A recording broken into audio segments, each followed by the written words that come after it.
নমস্কার, সনাতন ধর্মকথা চ্যানেলে আপনাদের সবাইকে স্বাগত। আজ আলোচনা করব ইষ্টদেবকে কিভাবে উপাসনা করতে হয়। ইষ্টদেবতা হলেন লালিত দেবতা, ব্যক্তিগত দেবতা বা অধিষ্ঠাত্রী দেবতা। ইষ্টদেব হল হিন্দু ধর্মের উপাসনাতে ব্যবহৃত শব্দ, যা উপাসকের লালিত দেবতাকে বোঝায়।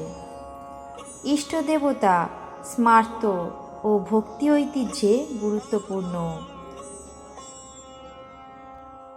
স্মার্ত ও ভক্তি এই শাখা দুটির অনুশীলনকারীরা এর মাধ্যমে ঈশ্বরের রূপকে উপাসনা করে, যা তাদের অনুপ্রাণিত করে। স্মার্তবাদে 5 জন প্রধান দেবতার মধ্যে একজন নির্বাচিত হয়। এমনকি বৈষ্ণব ধর্মের মতো ঈশ্বরের একক ধারণার উপর দৃষ্টি নিবদ্ধ করে।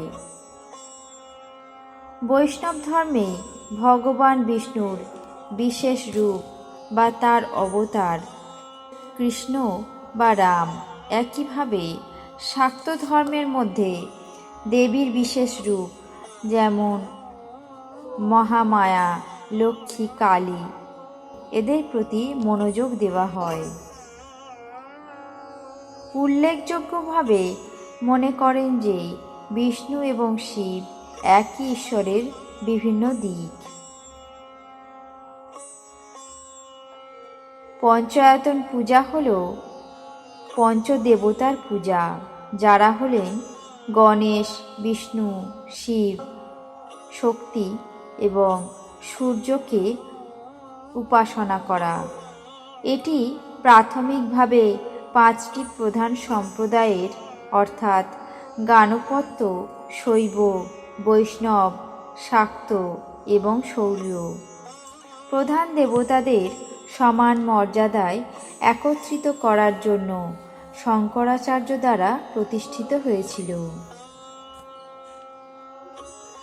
সাধারণত মূর্তির আকারে ইষ্টদেবকে মানুষ পুজো করেন। এই পুজোয় ইষ্টদেবের জন্য উৎসর্গ করা হয় মন্ত্রপাঠ, নাম সংকীর্তন, নৈবেদ্য, ধূপ, ফুল ইত্যাদি দিয়ে স্মরণ করা হয় ইষ্টদেবকে এবং অভ্যন্তরীণভাবে তাদের সঙ্গে একাত্ম হয়ে যাওয়ার জন্য নিজেকে সমর্পণ করে। বিশ্বাস করা হয় যে মানব মনের ঈশ্বরকে বোঝার জন্য একটি সুনির্দিষ্ট রূপের প্রয়োজন হয়, যা শেষ পর্যন্ত কখনোই সংজ্ঞায়িত করা যায় না। ঠিক যেমন একটি রঙের বিমূর্ত ধারণা বুঝতে পারে যখন কেউ কোনো সম্পূর্ণ গঠন দেখায়।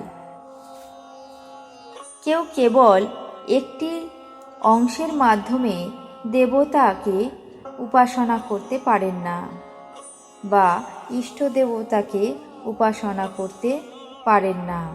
তাই ইষ্টদেবকে মনে মনে একটা রূপ দিয়ে নিজের মনের কল্পনা শক্তির মাধ্যমে সেই ইষ্টদেবের একটি মূর্তি স্থাপন করে তাকেই পুজো করতে শুরু করে সাধারণ মানুষ। শৈবরা শিবের উপাসনা করে রূপকভাবে অথবা তার লিঙ্গ মূর্তির মাধ্যমে। যেহেতু শৈব ধর্ম উভয় মনীষী এবং দ্বৈতবাদী ঐতিহ্য ধারণ করে, তাই যদি কোনো ব্যক্তি ইষ্টদেব বা ইষ্টদেবীর প্রার্থনা করেন বা উপাসনা করেন, তাহলে নিজের কল্পনা শক্তির মাধ্যমে গড়া মূর্তিকেই তিনি উপাসনা করেন। এই ছিল ইষ্টদেবের পূজা। আপনাদের কেমন লাগলো তা অবশ্যই কমেন্ট বক্সে জানাবেন। চ্যানেলটিকে সাবস্ক্রাইব করবেন, লাইক করবেন, শেয়ার করবেন। ধন্যবাদ।